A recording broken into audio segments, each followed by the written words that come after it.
Hello বন্ধুরা, আজকে আমি সুহানার পনির বাটার মশলার মিক্সটা করব। দেখুন, আমি দুধটা রেখেছি, এই দুধের মধ্যে মেশাবো এটা। আর পনির 150 গ্রাম নিয়ে নিয়েছি, আর এইগুলো আমি রেডি করে রেখেছি। আর এইখানে হচ্ছে টমেটো, একটু আদা আর একটু পেঁয়াজ পেস্ট করে নিয়েছি। দেখুন, আমি কড়াইতে ঘি গরম করে নিয়েছি, এবার পনিরগুলো দিয়ে দেবো। পনিরগুলো আমি একদম লাইট করে ভেজে নিয়েছি। এবার আমি কড়াইতে একটুখানি তেল দিয়ে নিয়েছি, এবার আমি রান্না শুরু করে দেবো। দেখুন, আমি সাদা জিরে, তেজপাতা, শুকনো লঙ্কা দিয়ে দিলাম। একদমই লো আছে, কয়েক সেকেন্ড নাড়াচাড়া করব। এবার আমি পেঁয়াজগুলো দিয়ে দিলাম।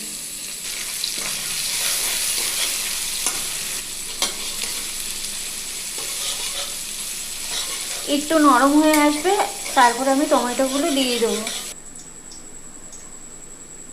আমি যেহেতু এর মধ্যে আদা দিয়ে দিয়েছি, তাই আদার আমি এখন দিলাম না।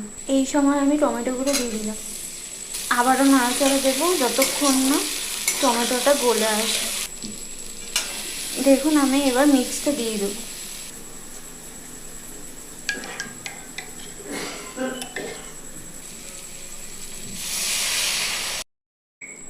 দেখুন, এটা আমার হচ্ছে। এখন আমি যে মিক্সটা করে রেখে দিয়েছিলাম টমেটো আর পেঁয়াজের, এর মধ্যে দিয়ে দেবো।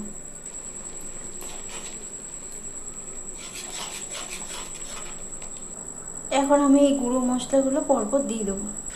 গুঁড়ো মশলা ধনেপাতা দেওয়ার পর কালারটা ঠিক এরকম এসছে। দেখুন বন্ধুরা, পনিরগুলো দিয়ে দিচ্ছি, হালকা ফুটছে, একটু পরেই নামিয়ে দেবো।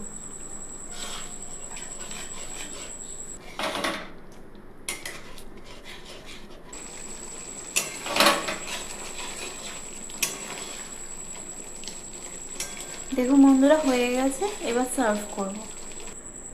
দেখুন, একটু অল্প করে বাটার দিয়ে দিয়েছি, আপনারা চাইলে আমুলের ফ্রেশ ক্রিমটা ইউজ করতে পারেন। দেখুন, আমার পনির বাটার মশলা রেডি। আমি রুটির সাথে সার্ভ করেছি, আপনারাও এইভাবে করতে পারেন।